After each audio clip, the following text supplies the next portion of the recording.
j'espère que vous allez bien. On se retrouve aujourd'hui dans une nouvelle vidéo afin que je puisse vous présenter toutes mes lectures qui ont ponctué mon mois de juin. Écoutez, je n'en reviens pas parce que quand j'ai préparé cette vidéo, je me suis rendu compte que j'ai lu 9 romans au mois de juin et soyez bien certains que ça fait un bon moment que ça ne m'était pas arrivé, donc je suis très contente d'avoir ce rythme de lecture là, même si je me doute que ça va pas durer encore très longtemps, puisque avec les grandes vacances, avec Marius à la maison en plus de Louise, je vais forcément moins lire que d'habitude, donc certainement que ces vidéos au mois de juillet et au mois d'août seront un petit peu moins fournies. Voilà, je n'ai pas non plus vlogué au mois de juin, ce qui fait que je vais vous parler en détail d'absolument toutes mes lectures. Et sans plus tarder, je vais rentrer dans le vif du sujet avec le livre qui m'a le moins convaincu au mois de juin. Il s'agit d'un service presse que j'ai reçu de la part des éditions Hachette, c'est Ruby de Kira Gembry. Ça n'a pas non plus été une franche déception, mais c'est quand même une lecture qui m'a laissé un sentiment assez mitigé et à laquelle j'ai mis la note de 2,5 sur 5. Dans cette histoire qui est clairement une histoire pour les plus jeunes lecteurs d'entre nous, hein, c'est une histoire pour les enfants, pour la jeunesse. On va suivre donc notre héroïne qui s'appelle Ruby, qui a été adoptée par une vétérinaire, et elle-même, elle a cette même fibre qui l'anime. Elle est passionnée par les animaux, passionnée par les soins. Elles vivent toutes les deux dans une petite île irlandaise et elles ne se contentent pas de soigner les chats et les chiens. Elles soignent aussi tout un tas de créatures fantastiques, mais leur quotidien va être chamboulé par l'arrivée d'un vacancier qui va semer un petit peu la zizanie sur leur île. Je vous en dirai pas plus concernant l'histoire. Point positif tout de même, j'ai beaucoup aimé l'originalité qui est permise grâce à un folklore irlandais, pardon. Je trouve que ça a été vraiment très bien exploité par l'auteur. Je m'y attendais pas forcément en plus en débutant cette histoire, donc très belle surprise. Voilà, donc on a Kira et sa grand-mère qui soignent des léprechaunes, qui soignent des banshees, en plus des chats et des chiens errants. Donc c'était vraiment très chouette, c'est un secret qu'elles partagent toutes les deux. Après, pourquoi est-ce que j'ai mis la note de 2,5 sur 5 si j'ai été favorablement marquée par l'originalité de ce récit? Eh bien, j'ai trouvé qu'il manquait tout de même de profondeur. Voilà, l'ensemble est assez neutre, assez plat, ça manque régulièrement de rythme et je me suis de temps à autre ennuyée. J'ai de temps à autre trouvé le temps long, ce qu'il faut le faire parce que dans un récit jeunesse qui fait 200 pages, trouver le temps long c'est plutôt un peu dur, quoi. Donc voilà, j'ai trouvé que ça manquait vraiment de profondeur et de complexité, donc c'est un petit peu dommage et c'est ce qui vient expliquer ma note. J'ai terminé au mois de juin une série, ou plutôt une trilogie, et ce livre c'est la déception du mois, clairement. Là aussi je lui ai mis la note de 2,5 sur 5. Il s'agit du troisième et dernier tome de la série Les Cartographes, écrit par S.E. Grove et sorti aux éditions Nathan. Alors il faut savoir, pour revenir un petit peu en arrière, que j'avais vraiment adoré le premier tome parce que le postulat est incroyable. Le postulat, c'est qu'il y a eu une espèce de choc, une espèce de cataclysme qui a figé tous les pays du globe à des périodes historiques différentes. Donc on peut être à la préhistoire dans un pays et eh bien à une toute autre époque historique comme la révolution industrielle par exemple dans le pays voisin. On a juste la frontière à passer et pouf, on se retrouve dans une autre période. Et ça, j'avais trouvé ça génial. Et il y a aussi la notion de cartographie, de cartes, et pas seulement des cartes de papier, mais des cartes faites en bois, des cartes faites en métal, des cartes faites avec tout support finalement, même du tissu. Et des cartes vraiment criantes de réalisme, puisqu'on se retrouve immergé à la période souhaitée, avec les souvenirs des personnes qui ont réellement existé et côtoyé le lieu voulu à ce moment-là. Bref, j'ai trouvé ça absolument génial. Et je n'en démords pas, c'est-à-dire que même à la fin de cette trilogie, je trouve que l'idée est excellente. Là où j'ai été vraiment déçue, c'est que je trouve que c'est un texte qui est inutilement complexe. on part dans des choses qui m'ont perdue et qui ont malheureusement fait également perdre mon attention. C'est-à-dire que je pouvais lire des dizaines de pages en me disant « Attends, je sais pas bien ce que j'ai lu là en fait ». Vous voyez, je n'arrivais pas au cours de ma lecture à fixer suffisamment mon attention pour rester accrochée au texte. Les mots défilaient sous mes yeux, parfois vide de sens, et c'est un sentiment fort fort fort désagréable que j'avais commencé à ressentir à la lecture du tome 2 et qui se sont retrouvés ici exacerbés. En plus de ça, l'action de ce tome 3 est franchement très longue à démarrer, donc ça n'aide pas à rester accroché. Maintenant, point positif tout de même, c'est quand même très plaisant d'avoir le fin mot de l'histoire et puis de retrouver absolument tous les personnages qu'on a appris à côtoyer à partir du premier tome, donc dans les tomes 1 et 2 et qu'on retrouve ici. Voilà. On monte d'un cran dans la notation, on passe à la note de 3,5 sur 5 et je vous montre du coup le troisième et dernier tome de la trilogie Le Seigneur des Anneaux. Donc là aussi j'ai pu terminer une autre série, c'est très chouette. D'ailleurs à chaque fois que je terminais un livre, je regardais de nouveau le film avec mon mari à la télévision. Et en fait, j'ai exactement le même sentiment de lecture que lorsque j'ai lu pour la première fois cette trilogie quand je devais avoir 15 ou 16 ans, à savoir que pour moi c'est vraiment le tome le moins bon de la trilogie, celui qui m'ennuie le plus. Donc point négatif, pour moi ils sont assez faciles à lister, c'est-à-dire que je m'ennuie au cours de cette lecture parce qu'il y a beaucoup de scènes de bataille, beaucoup de descriptions. Et alors moi, si vous voulez, les coups d'épée, les décapitations massives, les charges à cheval, les assauts comme ça. Voilà, un petit peu oui, sur plusieurs centaines de pages non, un peu moins. Je m'ennuie très très vite et je trouve ça très rapidement redondant. Et j'ai des gros problèmes de rythme en fait avec les tomes de cette série. J'avais déjà noté la chose dans le tome 2, là je trouve que c'est encore pire dans le tome 3. C'est-à-dire que je reproche un petit peu à Tolkien. Peut-on reprocher quelque chose à Tolkien? Oui, visiblement. Je reproche la manière dont il a conçu son récit. C'est-à-dire que dans la première partie, on suit, comme dans le tome 2, tous les membres de la communauté de l'anneau, mis à part Sam et Frodon, qu'on retrouve uniquement en deuxième partie de livre. Et alors là, il ne se passe pas grand-chose pour eux dans ce dernier tome, puisque c'est vraiment la dernière étape de leur quête, l'étape où il va falloir détruire l'anneau unique.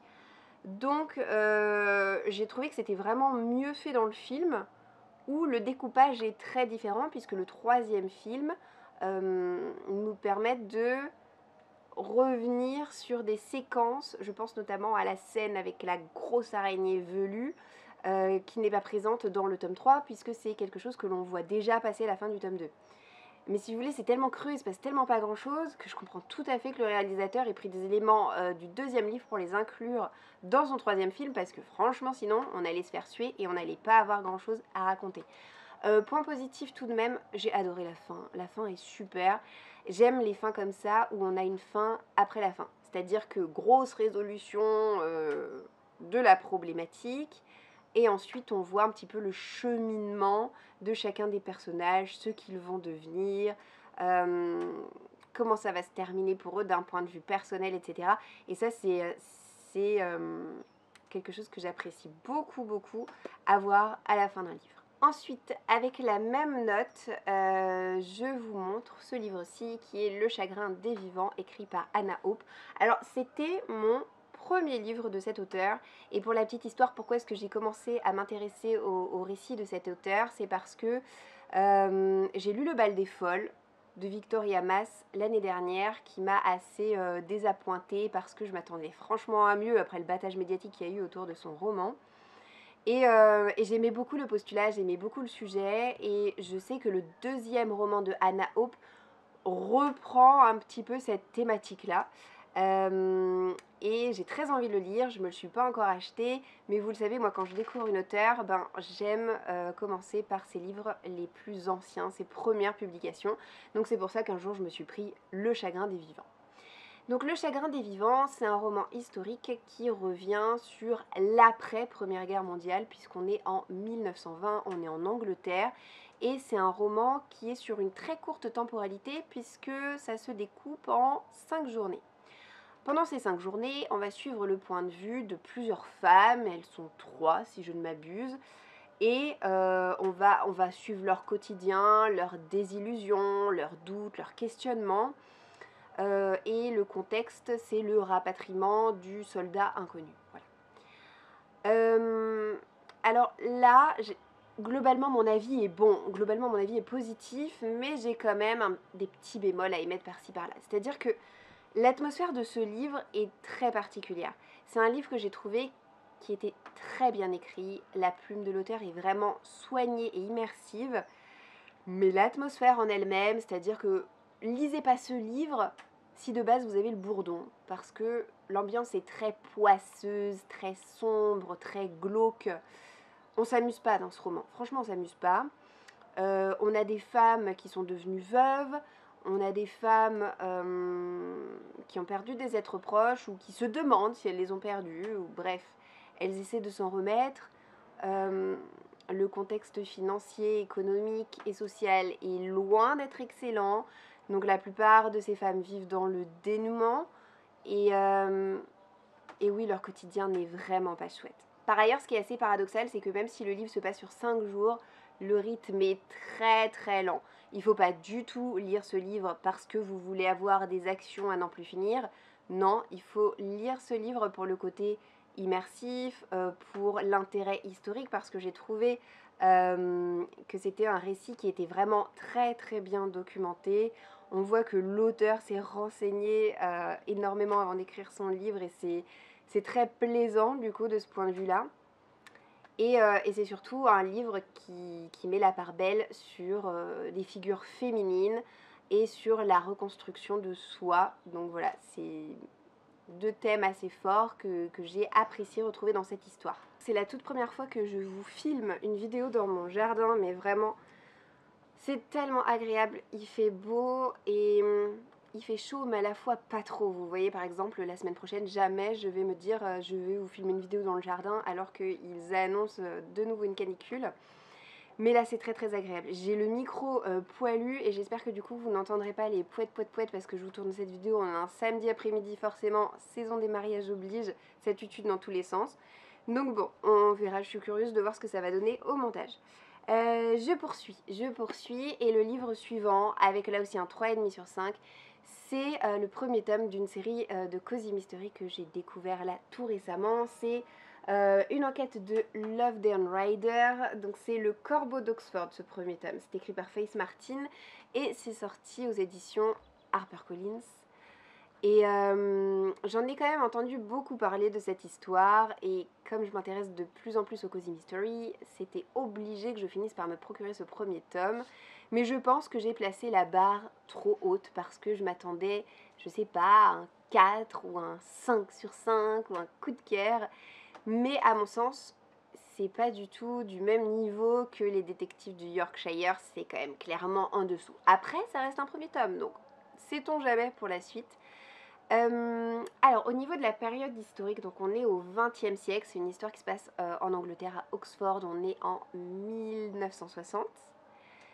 Et contrairement aux autres Cozy Mystery que j'ai eu l'occasion de lire jusqu'à présent, notre héroïne est policière, c'est pas une totale novice qui va se retrouver dans des embrouilles et des enquêtes à n'en plus finir.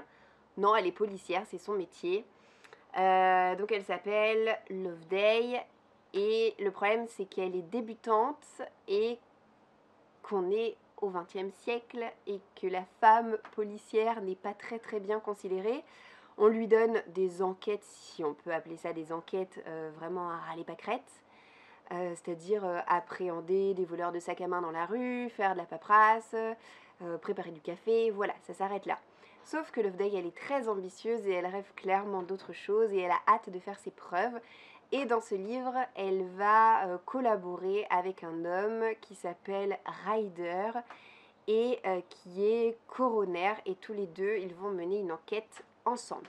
Alors ils n'ont pas du tout les mêmes caractères et je trouve que c'est vraiment le point fort de ce récit, c'est la différence et pourtant la complémentarité qu'on a avec ce binôme tellement atypique parce que Loveday c'est la fille très fraîche, très vive d'esprit, très dynamique et perspicace et encore remplie d'illusions liées à son jeune âge parce que je crois elle a même pas 20 ans. Quant à Ryder, lui, il est bien plus âgé qu'elle, je crois qu'il a la soixantaine, il a des problèmes de santé, il est un petit peu aigri parce que auparavant c'était un chirurgien réputé qui a dû se reconvertir à cause de ses problèmes de santé. Et j'ai trouvé que ça matchait tellement bien entre eux deux, donc ça franchement, binôme de choc, j'ai vraiment beaucoup apprécié. En revanche, il y a quelque chose qui m'a perturbée. Il y a en fait indiqué dans le résumé que Ryder est un médecin légiste. Et avant même de commencer cette histoire, je me suis mis des petites images en tête, je me suis fait mon petit film, je me suis dit ah bon, alors du coup ça va peut-être se passer comme ci et comme ça. Et pourquoi avoir dit qu'il était médecin légiste? En aucun cas ce type est médecin légiste. Il était chirurgien et maintenant il est coroner. Rien à voir. Il est plus du tout dans la médecine. Et c'est pas que ça m'a détruit mes illusions, mais c'est que vraiment, je sais pas, je déteste quand il y a des choses qui sont fausses dans le résumé parce que ça fausse complètement mes impressions de départ. Donc il a fallu que je rétropédale dans ma tête et que je me remette voilà, sur le fait que c'est un coroner et c'est comme ça. Donc ça m'a un petit peu perturbée, je dois dire. Donc sachez, si vous n'avez pas encore lu cette série, que Ryder n'est pas du tout médecin légiste. Donc ensuite, en ce qui concerne l'enquête, c'est ça qui m'a un petit peu déçue dans l'histoire. C'est pour ça que j'ai mis la note de 3,5 sur 5 à ce livre et pas plus. Alors certes, ça partait bien, on a deux petites enquêtes qui ont l'air de n'avoir rien en commun, et puis finalement, paf, fatalement, il va y avoir un lien entre elles. Mais elles m'ont pas trop intéressée en fait. On est beaucoup dans la psychologie, on est beaucoup dans le porte-à-porte, dans le questionnement, etc. Mais j'ai du mal à mettre les mots dessus, mais il y a vraiment quelque chose qui m'a chiffonné. Ça m'a pas trop intéressée, vous voyez. Moi, je suis pas trop roman policier et j'ai eu l'impression, en lisant ce livre, que je lisais davantage un roman policier qu'un cozy mystery. Il m'a manqué la partie cozy. Il m'a manqué la partie humoristique parce que pour moi, l'humour fait vraiment partie intégrante du cozy mystery. Donc si vous voulez, c'est peut-être un policier acceptable, mais c'est un cozy mystery que j'ai trouvé assez moyen. Donc j'attends vraiment, je me procurais par curiosité le tome 2 pour me faire un avis plus général. Mais bien que j'aime beaucoup les deux personnages, bah, si les enquêtes ne me convainquent pas plus que ça risque d'être compliqué par la suite. Allez, on monte encore dans la notation, on passe au 4 sur 5, et là du coup je peux vous montrer, c'est le tome 9, voilà, de La Communauté du Sud de Charlène Harris. Il s'agit d'une énième relecture, vous le savez, je relis un tome de cette série à rallonge au rythme de un tome par trimestre, donc là c'était autour du tome 9, et le tome 9 est vraiment très chouette. Il est très chouette parce que je trouve qu'il marque un tournant dans cette série d'urban fantasy qui pourrait potentiellement commencer à tourner un petit peu en rond, parce qu'au bout du 9e tome on se dit qu'est-ce qu'on peut réinventer de plus. Là ce qui est chouette c'est que quand débute le premier tome, les vampires viennent de faire leur coming out. Et là, dans ce 9e tome, c'est au tour des métamorphes, donc loup-garou et morphes. Et je trouve que ça amène une espèce de vent de nouveauté, de fraîcheur sur la série très sympathique. Et il y a également toute une enquête, enfin pas une enquête, mais il y a également toute une intrigue qui concerne les Fae. Et j'ai trouvé que dans ce 9e tome, on était vraiment dans l'action et aussi vraiment dans l'émotion parce qu'il va se passer des choses pas chouettes du tout. Et je me rappelais plus trop de l'histoire et je me rappelais plus vraiment de ce qui se passait dans ce tome-là. Et j'avoue que j'ai redécouvert certaines choses avec un petit pincement au cœur, un petit serrement dans la gorge en me disant « Oh non, c'est vrai, j'avais oublié qu'il se passait ça, c'est trop dommage ». Voilà, donc j'ai revécu des belles émotions, bien que j'avais déjà lu à plusieurs reprises cette série.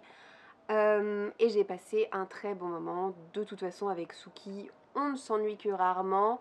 Et c'est toujours de très chouettes moments de lecture. Comme j'en suis à vous parler de relecture, bah on va continuer un petit peu là-dessus.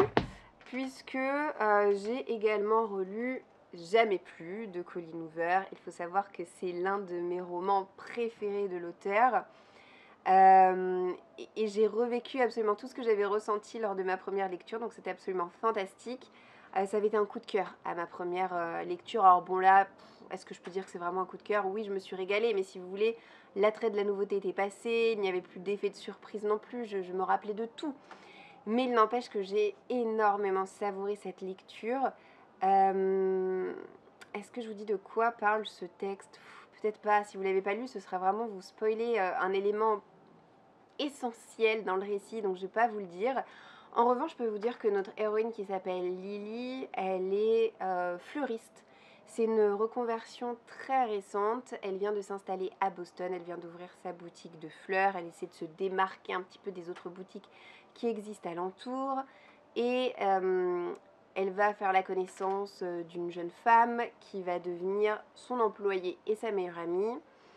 Et elle va tomber amoureuse du frère de cette femme. Voilà. Donc il va y avoir une relation très forte entre ces deux personnages et je vous en dirai pas plus. Tout ce que je peux vous dire, c'est que Colleen Hoover, elle est extrêmement douée pour nous faire apprécier un personnage de cette histoire qui n'est pas du tout recommandable, qui fait des choses absolument atroces, mais elle ne nous le dépeint pas comme un monstre. Elle nous le dépeint vraiment comme quelqu'un d'idéal. Et c'est très fort de sa part, c'est très fort, parce que je me rappelle que je m'y étais énormément attachée à ce personnage lors de ma première lecture. Et quand j'ai su de quoi elle allait retourner, quand j'ai appris vraiment les choses, quand il y a eu ce petit twist, bah je suis tombée de haut. Je suis tombée de haut et franchement ça m'en a bouché un coin, je me suis dit ah elle est forte quand même. Elle est très forte. Et c'est bien parce que je trouve que ça donne du réalisme à l'ensemble, c'est-à-dire qu'il y a des monstres un peu partout dans la nature. Et pour la plupart des gens, ces monstres sont des personnes très très bien. Voilà. Donc j'ai trouvé ça d'une puissance inouïe. Puis c'est toujours aussi bien écrit. Les personnages sont toujours hyper attachants. Les principaux comme les secondaires, vraiment. Bref, c'est l'une de mes histoires d'amour préférées de la part de cet auteur en tout cas. Je vais pas tourner autour du pot. Au mois de juin, j'ai eu 2 coups de cœur. Je suis vraiment comblée. Je crois que j'ai eu un coup de cœur pour ma toute première lecture du mois et pour l'une de mes toutes dernières lectures. Donc ça a été bien dispatché dans le courant du mois de juin, c'est parfait. Alors, j'ai eu un coup de cœur pour Le Prince Cruel de Holly Black. Je me suis acheté ce roman il y a peut-être... Oh, j'ai réussi à pas crier, c'est merveilleux. J'ai la phobie des araignées, mais franchement, plus je vieillis, plus j'arrive à prendre sur moi. Mais j'aime pas, j'aime pas du tout. Donc ce livre, je pense que je l'ai lu il y a... Non, je pense que je me le suis acheté, pardon, j'étais perturbée du coup. Ça y est, maintenant j'ai l'impression qu'il y a plein de bêtes qui me grimpent dessus, c'est horrible. Je me le suis acheté il y a peut-être 2 ans de ça et j'osais pas trop le lire parce que j'avais peur d'être un peu déçue. D'autant que c'est un livre de fantasy qui parle de fae et que c'est pas franchement les créatures surnaturelles que je préfère. Alors c'est vrai qu'avec Kéléana ça m'a un petit peu réconciliée, mais là si vous voulez, ça a achevé complètement de me réconcilier avec ce type de créature parce que j'ai adoré d'un bout à l'autre ce livre et je me languis de pouvoir m'acheter et lire le tome 2 de cette trilogie. Voilà. Alors, de quoi parle ce livre? On va avoir 3 sœurs dont les parents vont se faire littéralement assassiner sous leurs yeux et l'une de ces 3 sœurs est d'origine fae et pas les 2 autres. Et toutes les 3 vont être envoyées dans le monde de Faerie pour qu'elles aient une éducation, une position, etc. Bref, elles n'ont plus le droit de vivre parmi les humains. Elles sont obligées de vivre sous la coupe et dans la maison de l'homme qui a massacré leur famille quand elles étaient enfants. Super! Et parmi ces 3 sœurs, on a notre héroïne qui s'appelle Jude. Elle a une sœur jumelle. Et elle va à l'école et elle a son lot d'ennemis parce qu'elle, pour le coup, c'est une humaine 100% pur jus. Et il y a une espèce de racisme très marqué des fae vis-à-vis des humains. Ils les considèrent comme leurs larbins ou comme des objets sexuels ou vraiment comme des moins que rien. Et Jude, elle a quand même un caractère bien trempé et elle essaie de tenir tête à un prince qui la snob complètement, quand fait son souffre-douleur, quand il ne la snob pas. Bref, c'est vraiment une petite frappe, hein, comme on peut appeler ça. Et voilà, je vous en dirai pas plus parce que je vous en ai déjà dit pas mal, mais franchement, j'ai tellement aimé parce qu'il y a beaucoup de rebondissements. Il se passe énormément de choses en l'espace de 500 et quelques pages, ça n'arrête pas, en fait ça n'arrête pas. Beaucoup de suspense, beaucoup d'action. On est à la fois dans l'émotion et la psychologie, mais à la fois ça bim bam boum à toute vitesse. J'ai trouvé ça chouette. Les intrigues de cours, c'est quelque chose que j'adore retrouver euh, au sein des livres que je peux lire. J'aime beaucoup tout ce qui va être complot, etc. Et là, vraiment, j'ai été servie. Enfin, autant le premier tiers, c'était plutôt de l'adaptation, alors qui sont les personnages qu'on va suivre, comment ça se déroule dans l'univers, etc. Autant les deux derniers tiers, on est dans le vif du sujet et ça n'arrête pas. J'ai trouvé que c'était un véritable page turner, c'est addictif, on lit une page, on a tellement envie de lire la page suivante que j'ai bouloté ce livre à toute vitesse. J'ai su très très rapidement que ça allait être un coup de cœur parce que je ne m'arrêtais plus en fait, je ne m'arrêtais plus. Il y a vraiment un côté hyper addictif à l'histoire. Alors je sais pas si les 2 tomes suivants sont aussi bons, je sais pas s'ils sont sur le même acabit, mais vraiment si c'est le cas, je vais me régaler au moment où je pourrai les lire parce que c'est vraiment une histoire que je peux vous recommander si vous êtes amateur de fantasy et amateur de fantasy young adult, mais vraiment vous allez y trouver votre compte. Alors, dernier livre de cette vidéo et dernier coup de cœur, c'est 2 livres qui sont vraiment très très différents l'un de l'autre, mais je peux dire qu'il y a quand même un point commun, c'est le côté imprévisible des personnages, que ce soit dans Le Prince Cruel ou que ce soit dans Daisy Jones and the Six. C'est écrit par Taylor Jenkins Reid et je l'ai aux éditions Charleston. Il est depuis sorti en poche parce que c'est pas une sortie totalement récente. L'auteur a eu le temps de sortir d'autres livres en français depuis qu'il y a eu Daisy Jones qui est sorti.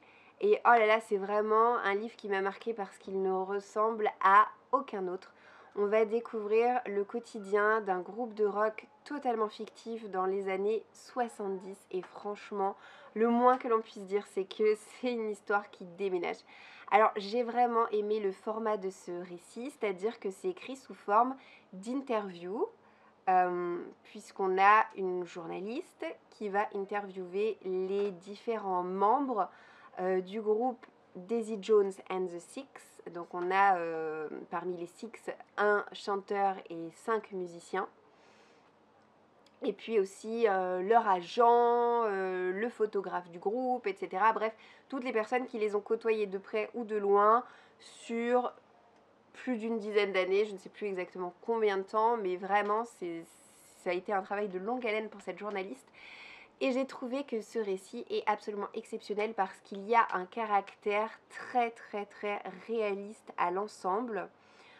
On s'y croyait, c'est-à-dire que quand j'ai refermé ce livre, moi j'avais vraiment l'impression que c'était un groupe qui existait pour de vrai et je me suis dit j'aimerais bien écouter leurs chansons. Sauf que à la fin vous avez les paroles des chansons de leur meilleur album, mais pas la musique qui va avec forcément puisque c'est pas un groupe qui existe. Mais c'est ça le talent de l'auteur. Franchement, je l'ai découvert, c'est ça le talent de l'auteur, c'est vous écrire un truc et vous persuader que c'est la réalité, alors que pas du tout. Et elle nous a fait aussi des personnages extrêmement charismatiques et même magnétiques avec donc Daisy Jones, qui est la chanteuse du groupe, et Billy, j'ai plus son nom de famille. Je ne sais plus comment est-ce qu'il s'appelle, mais bon, c'est Billy quelque chose. Qui est du coup le chanteur des Six avant qu'il se mette à travailler en collaboration avec Daisy Jones, qui était une chanteuse débutante quand ils se sont mis à bosser ensemble.